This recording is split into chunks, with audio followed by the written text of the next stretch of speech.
তেওঁলোকে নিজেই 2007 চনত কৈছিল প্ৰভু শ্ৰীৰামচন্দ্ৰ নায়েই বুলি, আৰু আজি তেওঁলোকে দেখিছে টানত পৰিৰাম। তেওঁলোকে অসমবাসীৰ ওচৰত প্ৰভু শ্ৰীকৃষ্ণক লাভ জাহাদী বুলি কোৱাৰ বাবে, হিন্দু ধৰ্মক ডেংগু মেলেৰিয়াৰ লগত তুলনা কৰাৰ বাবে ক্ষমা খুজিব লাগিব। আপোনালোকে জানে যে কংগ্ৰেছটো এতিয়া এটা প্ৰাইভেট লিমিটেড কোম্পানীৰ দৰে। তাৰ CEO বা CMD হ'ল ৰাহুল গান্ধী, আৰু আমাৰ ভূপেন বৰা ডাঙৰীয়া হ'ল জোনেল মেনেজাৰ। নতুনকৈ আকৌ কণ্ট্ৰেকচুৱেল চাকৰিত যোগদান কৰিছে অখিল গগৈ আৰু লুৰিণ গগৈ।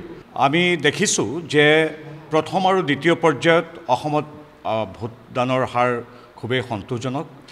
আমাৰ সৰ্বভাৰতীয় ভোটদানৰ তুলনাত অসমৰ শতাংশ বহুত বেছি, প্ৰায় 80ৰ ওচৰা-ওচৰি। গতিকে এই ধাৰা আমি ভাৰতীয় জনতা পাৰ্টী অসম প্ৰদেশে আশা কৰোঁ যে তৃতীয় পৰ্যায়টো থাকিব, অৰ্থাৎ আমাৰ ঐতিহ্যমণ্ডিত অসমৰ কেন্দ্ৰ গুৱাহাটী মহানগৰ তথা গুৱাহাটী লোকসভাকে আদি কৰি আমাৰ বৰপেটা, কোকৰাঝাৰ আৰু ধুবুৰী, এই গোটেই চাৰিখন আসনতে অসমবাসী ৰাইজে ব্যাপক হাৰত ভোট প্ৰদান কৰি গণতান্ত্ৰিক নিজৰ অধিকাৰ সাব্যস্ত কৰিছেই, কৰি আহিছে। গতিকে আমি সেই ইতিবাচক আশাৰে আজি আহ্বান জনাইছোঁ, যিসকলে কেতিয়াবা অলপ অনীহা প্ৰকাশ কৰে ভোট দিবলৈ, তেওঁলোকো যাতে বাকী 80% দৰে ওলাই আহি 100% কাষ চপায়। তাৰ বাবে এটা ৰাজনৈতিক দল হিচাপে আমি পৰম শ্ৰদ্ধেয় নাগৰিকসকলক আহ্বান জনাইছোঁ। এইটো আমাৰ এটা দায়িত্ব, কৰ্তব্য বুলি আমি আহ্বান জনাইছোঁ। আৰু গৌৰৱবোধ কৰিছোঁ যে অন্য ৰাজ্যৰ তুলনাত অসম তথা উত্তৰ পূৰ্বাঞ্চলে সামগ্ৰিকভাৱে ভোটদানৰ ক্ষেত্ৰত শীৰ্ষ 3ত আছে বুলি ক'ব পাৰি। গতিকে এইটো খুবেই ভাল খবৰ, সেইটো এটা কথা। দ্বিতীয় কথা, আমি কাইলৈ সঠিক হিচাপটো দিম। আমি এগৰাকী ভাৰতীয় জনতা পাৰ্টীৰ কাৰ্যকৰ্তা হিচাপে গৌৰৱবোধ কৰোঁ যে বিগত 1 তাৰিখৰ পৰা অসমৰ সন্মানীয় মুখ্যমন্ত্ৰী মহোদয়ে প্ৰায় 100খনৰ কাষ চাপিবগৈ। সঠিক হিচাপটো আমি কাইলৈ আপোনালোকৰ সৈতে মুখামুখিকৈ ক'ম। আমি দেখিছোঁ যে মুখ্যমন্ত্ৰী মহোদয়ৰ প্ৰতিখন সভাত 15,000 পৰা 60-70,000 বা তাতকৈ বেছি লোকো সমবেত হৈছে। যদি 100খন আমি সভা ধৰোঁ, এভাৰেজ মাত্ৰ যদি 15-20,000কৈ ধৰোঁ, প্ৰায় 1.5 কোটিতকৈ অধিক লোকক তেখেতে প্ৰত্যক্ষভাৱে মুখামুখি হৈছে। বিগত 2 দশকত মুখ্যমন্ত্ৰী মহোদয়ে ৰাজনৈতিক জীৱনত ৰাইজৰ এইদৰে আশীৰ্বাদ লাভ কৰি আহিছে, আৰু এতিয়া ভাৰতীয় জনতা পাৰ্টীৰ এগৰাকী কাৰ্যকৰ্তা হিচাপে আমি গৌৰৱবোধ কৰোঁ। আমি কৃতজ্ঞতা প্ৰকাশ কৰিছোঁ অসমবাসীৰ ওচৰত যে প্ৰতিদিনেই তেওঁ যিদৰে 3খন, 4খন, 5খনকৈ সভা কৰে, পদযাত্ৰা কৰে, নিৰৱধি নিৰলসভাৱে কাম কৰি আহিছে, আৰু সমানুপাতিকভাৱে ৰাইজৰ তেওঁৰ প্ৰতি যিটো মৰম আশীৰ্বাদ, একেবাৰে গৰমৰ সময়তো ৰাইজ কিদৰে 50-60,000 পৰ্যন্ত ৰাইজ ওলাই আহিছে, এইটোৱে আচলতে কেৱল ভাৰতীয় জনতা পাৰ্টীৰ প্ৰতি সমৰ্থন বা নৰেন্দ্ৰ মোদী দেৱৰ প্ৰতি সমৰ্থনেই নবজায়, গণতন্ত্ৰৰ প্ৰতি এটা এক আশীৰ্বাদ স্বৰূপ, আৰু আমাৰ অসমৰ মুখ্যমন্ত্ৰী ডাঙৰীয়াৰ প্ৰতি অসমবাসী ৰাইজৰ আশীৰ্বাদ বুলি আমি গণ্য কৰোঁ। এই ধাৰা অব্যাহত ৰাখক। আমাৰ মুখ্যমন্ত্ৰী মহোদয় তথা আমাৰ ভাৰতীয় জনতা পাৰ্টী অসম প্ৰদেশক সদায় আশীষ দি যাওক অসমবাসী ৰাইজে, আৰু সামগ্ৰিকভাৱে এখন বিকশিত ভাৰত গঢ়াৰ বাবে, বিকশিত অসম গঢ়াৰ বাবে আমাৰ ভাৰতীয় জনতা পাৰ্টীকেই শুভেচ্ছা সুবাসী কৰা হাত আগবঢ়াওক। এইটো এটা কথা। তৃতীয় কথা হ'ল, আমি দেখিছোঁ এতিয়া আমাৰ যিখিনি হিতাধিকাৰী, আমাৰ ৰেচন কাৰ্ডৰ পৰা অৰুণোদয়লৈকে, লাখপতি বাইদেউৰ পৰা স্কলাৰশ্বিপ বা আৱাস যোজনাৰ ঘৰলৈকে যিখিনি মানুহে 2খন চৰকাৰৰ সা সুবিধাবিলাক লাভ কৰি আহিছে, সেই নাগৰিকসকলক কংগ্ৰেছে তুচ্ছ তাচ্ছিল্য আৰু উপলুঙা কৰিবলৈ আৰম্ভ কৰিছে পূৰ্বৰ দৰে। তেওঁলোকক আমি কৈ দিব বিচাৰিছোঁ, সকীয়াই দিব বিচাৰিছোঁ, তেওঁলোকে যিমানেই চক্ৰান্ত নকৰক কিয়, অৰুণোদয়ৰ পৰা বিনামূলীয়া ৰেচনলৈকে, বীমাৰ পৰা লাখপতি বাইদেউৰ আঁচনিলৈকে, আন্তঃগাঁথনি উন্নয়নমূলক কামবিলাকৰ পৰা নামঘৰ বা চাওচেংৰনৰ বা যিকোনো আধ্যাত্মিক অনুষ্ঠানলৈ, সাংস্কৃতিক অনুষ্ঠানলৈকে সহযোগিতা আগবঢ়োৱালৈকে সকলো ক্ষেত্ৰত যি বিকাশৰ যি যজ্ঞ চলি আছে, সেই বা বিকাশৰ যি গতি চলি আছে, তাত কংগ্ৰেছৰ কোনো ধৰণৰ চক্ৰান্তই ৰোধ কৰিব নোৱাৰে। আৰু আমি কংগ্ৰেছক সকীয়াই দিব বিচাৰিছোঁ, আপোনালোকে ৰাজনৈতিকভাৱে বিতৰ্কত লিপ্ত হওক, কিন্তু ৰেচন কাৰ্ডৰ চাউল পোৱা মানুহখিনি, আমাৰ অৰুণোদয় আঁচনি পোৱা মানুহখিনি, বা লাখপতি বাইদেউৰ সেই যিটো প্ৰকল্পত আগবাঢ়ি অহা মানুহখিনিক আপোনালোকে কেতিয়াও তুচ্ছ তাচ্ছিল্য কৰিবলৈ যাতে কেতিয়াও আপোনালোকে আগবাঢ়ি নাহে, আপোনালোকক আমি ইয়াৰ দৰে আজি সকীয়াই দিছোঁ। এইবিলাক আচলতে ইতিমধ্যে সকলোৱে কৈছে যে তেওঁলোকে এটা শব্দ ব্যৱহাৰ কৰিছে, সেই শব্দটো আচলতে কোৱাটো অনুচিত, ভোট জিহাদ বুলি আৰম্ভ কৰিছে। গতিকে সেইবিলাকৰ অংশ হ'ব পাৰে। আমি সেইবিলাক আচলতে এতিয়া কংগ্ৰেছে বা আজমলে কি কৰিছে বা OSA কি কৰিছে, আমি সেইখিনি বিশেষ আলোচনা কৰা নাই বিগত এমাহত। আমি মাত্ৰ নৰেন্দ্ৰ মোদী ডাঙৰীয়াই, আমাৰ মুখ্যমন্ত্ৰী ডক্টৰ হিমন্ত বিশ্ব শৰ্মা ডাঙৰীয়াই মোদীৰ অনুপ্ৰেৰণাৰে বিজেপিৰ প্ৰতিটো মিত্ৰদলে বিজেপি তথা আমাৰ NDAৰ দৰ্শন আদৰ্শক লৈ আগুৱাই গৈছোঁ। আমি কোনে কি কৰিছে এইটো কোৱা নাই। আপোনালোকৰ সংবাদ মাধ্যমে আমাক কিছু সময়ৰ আগতে সুধিছে যে আজিকালি দেখোন সিদিনা ফাঁচী বজাৰত কংগ্ৰেছৰ এগৰাকী সাংসদ গৌৰৱ গগৈয়ে হঠাৎ তেওঁ প্ৰভু শ্ৰীৰামচন্দ্ৰৰ নাম উল্লেখ কৰিছে। তেওঁ উল্লেখ কৰিছে যে ৰাম আমাৰ মনত আছে, ৰাম আমাৰ মন্দিৰত আছে, ৰামৰ কথা আচলতে বিজেপিয়ে কোৱা অনুচিত। কিন্তু গৌৰৱ গগৈ ডাঙৰীয়াক সন্মান সহকাৰে ক'ব বিচাৰিছোঁ, শ্ৰীৰামচন্দ্ৰৰ নাম আচলতে আপোনালোকে লৈছে, আমি ভাল পাইছোঁ।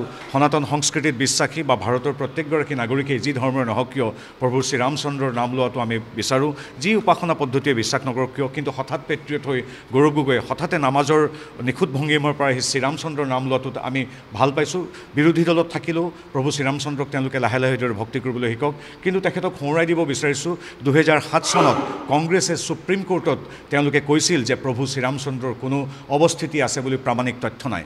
অৰ্থাৎ প্ৰভু শ্ৰীৰামচন্দ্ৰৰ অৱস্থিতিক তেওঁলোকে পোনপটীয়াকৈ দেশৰ সৰ্বোচ্চ ন্যায়ালয়ত তেওঁলোকে কৈছিল যে শ্ৰীৰামচন্দ্ৰ আছে বুলি কোনো প্ৰামাণিক তথ্য নাই। আনকি তেওঁলোকৰ প্ৰধানমন্ত্ৰী 1949 চনতে নেহৰুৱে কি অৰ্ডাৰ দিছিল পন্ত ডাঙৰীয়াক যে অযোধ্যাৰ পৰা সকলো হিন্দু মানুহক আঁতৰাই দিব লাগে। কিন্তু তেতিয়াৰ তাৰ যিগৰাকী দণ্ডাধীশ আছিল 49 চনত তেওঁ মানি লোৱা নাছিল, কাৰণ উপাস্য দেৱতা শ্ৰীৰামচন্দ্ৰৰ ওচৰৰ পৰা সনাতন সংস্কৃতিত বিশ্বাসী আমাৰ হিন্দুসকলক আঁতৰাই দিব বিচৰা নাছিল। তেতিয়া নেহৰুৱে সেই দণ্ডাধীশজনক চাকৰিৰ পৰা নিলম্বন কৰিছিল। গতিকে তেওঁলোকৰ ইতিহাস তেনেধৰণৰ। তেওঁলোকৰ মিত্ৰদলে কয় যে আমাৰ মাজত শিৱ আছে, গতিকে আমি কিয় অযোধ্যালৈ যাম। তেখেতসকলক তেওঁলোকৰ শীৰ্ষ নেতৃত্বক খাৰ্গে ডাঙৰীয়াৰ পৰা ছোনিয়া গান্ধীলৈকে শীৰ্ষ নেতৃত্বক শ্ৰীৰামচন্দ্ৰৰ যেতিয়া প্ৰাণ প্ৰতিষ্ঠা হৈছিল ৰাম মন্দিৰত, তেতিয়া নিমন্ত্ৰণ জনোৱা হৈছিল। তেওঁলোকে তেতিয়া তুচ্ছ তাচ্ছিল্য কৰি সেই আমন্ত্ৰণ প্ৰত্যাখ্যান কৰিছিল। যি সময়ত প্ৰাণ প্ৰতিষ্ঠা হৈছিল শ্ৰীৰামচন্দ্ৰৰ, ৰাহুল গান্ধীয়ে তেতিয়া অসমৰ নেলিৰ দৰে সংবেদনশীল এলেকাত তেওঁ ধৰ্ণা কৰি নাটক কৰিছিল। গতিকে তেনে মানুহৰ পৰা আচলতে আমি আধ্যাত্মিকতা বা সনাতন সংস্কৃতি শিকাটো একেবাৰে অবান্তৰ কথা। তাৰ উপৰিও গৌৰৱ গগৈ ডাঙৰীয়াই সনাতন সংস্কৃতি হিন্দু ধৰ্ম শ্ৰীৰামচন্দ্ৰৰ নাম লোৱাৰ আগতে এবাৰ তেওঁলোকৰ যিজন ৰাজ্যিক সভাপতি ভূপেন বৰা ডাঙৰীয়া, তেওঁক আজিলৈকে সুধিছেনে, ক্ষমা ভিক্ষা কৰিছেনে ভূপেন বৰাৰ হৈ, যিজন ভূপেন বৰাই প্ৰভু শ্ৰীকৃষ্ণক লাভ জেহাদী বুলি কৈছিল। গতিকে সকলো সময়তে আমাৰ সনাতন সংস্কৃতিক অবিশ্বাস কৰা, তুচ্ছ তাচ্ছিল্য কৰা, ডেংগু মেলেৰিয়া এইডছ আদিৰ বেমাৰৰ লগত তুলনা কৰা কংগ্ৰেছ আৰু কংগ্ৰেছৰ মিত্ৰদল তথা গৌৰৱ গগৈৰ দৰে নেতাৰ বাকী আমি ৰাজনৈতিক বিতৰ্কত অংশ ল'ম, কিন্তু আমাৰ সনাতন সংস্কৃতি হিন্দু ধৰ্মক লৈ হঠাৎ পেট্ৰিয়ট হৈ তেওঁলোকে যি নীতি জ্ঞান দিবলৈ আগবাঢ়িছে সেই কথাক বিনম্ৰতাৰে অনুৰোধ জনাইছোঁ। আপোনালোকে শ্ৰীৰামচন্দ্ৰৰ নাম লৈছে, খুব ভাল পাইছোঁ আমি, কিন্তু আপোনালোকে নিজৰ চৰিত্ৰ, দুমুখীয়া চৰিত্ৰ এইদৰে উদঙাই দিয়া এটা হাস্যকৰ এটা কৌতুকলৈ আপোনালোক পৰ্যবসিত হৈছে।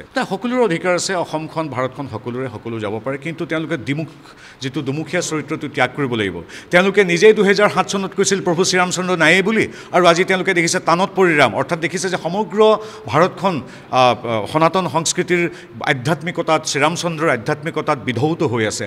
আৰু সেই সময়ত উপায়বিহীনতে তেওঁলোকে যি কংগ্ৰেছে 7 চনত প্ৰভু শ্ৰীৰামচন্দ্ৰ নাই বুলি কৈছিল, তেওঁলোকে এতিয়া শ্ৰীৰামচন্দ্ৰৰ বন্দনাত গদগদ হৈ পৰিছে। গতিকে তেনেকুৱা দুমুখীয়া চৰিত্ৰ তেওঁলোকে ত্যাগ কৰিব লাগিব। তেওঁলোকে অসমবাসীৰ ওচৰত প্ৰভু শ্ৰীকৃষ্ণক লাভ জেহাদী বুলি কোৱাৰ বাবে, হিন্দু ধৰ্মক ডেংগু মেলেৰিয়াৰ লগত তুলনা কৰাৰ বাবে ক্ষমা খুজিব লাগিব। তাৰপিছত গৌৰৱ গগৈ হওক বা যিয়ে নহওক তেওঁলোকে যি ইচ্ছা কৰিব পাৰে। আৰু এটা আপোনালোকৰ প্ৰশ্ন সুধিছে এইমাত্ৰ যে কংগ্ৰেছৰ এতিয়া ৰায়বেৰেলীত উঠিছে, তেখেতসকলৰ শীৰ্ষ নেতা, তেওঁলোকৰ অধিকাৰ আছে, আমি কোৱাৰ কোনো প্ৰয়োজন নাই। আপোনালোকে জানে যে কংগ্ৰেছটো এতিয়া এটা প্ৰাইভেট লিমিটেড কোম্পানীৰ দৰে। তাৰ CEO বা CMD হ'ল ৰাহুল গান্ধী, চেয়াৰমেন কাম মেনেজিং ডিৰেক্টৰ এটা কোম্পানীৰ যিদৰে মালিক থাকে, ঠিক সেইদৰে। গতিকে তেওঁ হ'ল মালিক কোম্পানীটোৰ। তেওঁ ৱাইনাৰতো উঠিব পাৰে, গুৱাহাটীতো উঠিব পাৰে, তেওঁ ৰায়বেৰেলীতো উঠিব পাৰে, তেওঁ লাক্ষাদ্বীপতো উঠিব পাৰে। গতিকে মালিকে নিজৰ ইচ্ছামতে কৰিব পাৰে। আৰু আমাৰ ভূপেন বৰা ডাঙৰীয়া হ'ল জোনেল মেনেজাৰ, অসমৰ তেওঁৰ জোনেল মেনেজাৰ। গতিকে চেয়াৰমেন ৰাহুল গান্ধীৰ কথা মতে তেওঁলোকে উঠা বহা কৰে। নতুনকৈ আকৌ কণ্ট্ৰেকচুৱেল চাকৰিত যোগদান কৰিছে অখিল গগৈ আৰু লুৰিণ গগৈ। গতিকে কংগ্ৰেছ কোম্পানীটোৰ অৱস্থাটো এতিয়া তেওঁলোক দেউলীয়া হ'বলৈ গৈ আছে। সেই দেউলীয়া কোম্পানীটোৰ CMDয়ে য'তে মন যায় তেওঁ ৱেনাৰত উঠে বা ৰায়বেৰেলীত উঠে, তেওঁলোকৰ নিজৰ স্বাধীনতা, কোম্পানীটোৰ মালিক যিহেতু। আৰু তদ্ৰুপ আচৰণ কৰি আপোনালোকে জানে ভূপেন বৰা ডাঙৰীয়াই।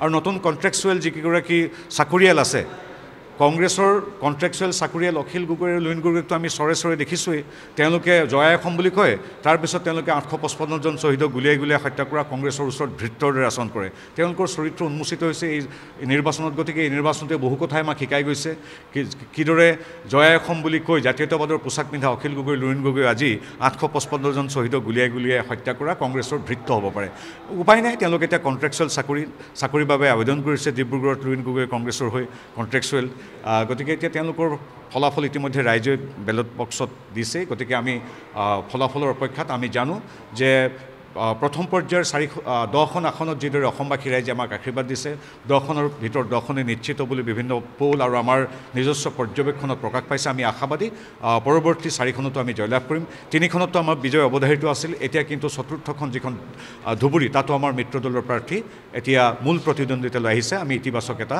সফল পৰিসমাপ্তিৰ আশাত ৰৈ আছোঁ ৰাজ্যত নিৰ্বাচনী জ্বৰ পুনৰ শাসনলৈ আহিব নেকি বিজেপি মিত্ৰজোঁট নে দেশত উত্থান ঘটিব বিৰোধী শক্তিৰ অসমৰ 14টা লোকসভা সমষ্টিৰ প্ৰতিটো আপডেট ক্ষিপ্ৰতাৰে 2024 নিৰ্বাচনৰ সৰ্ববৃহৎ কভাৰেজ টাইলাইটৰ প্ৰতিটো ইলেকশ্যন কভাৰেজ আগবঢ়াব ষ্টাৰ চিমেণ্টে powered by Datamation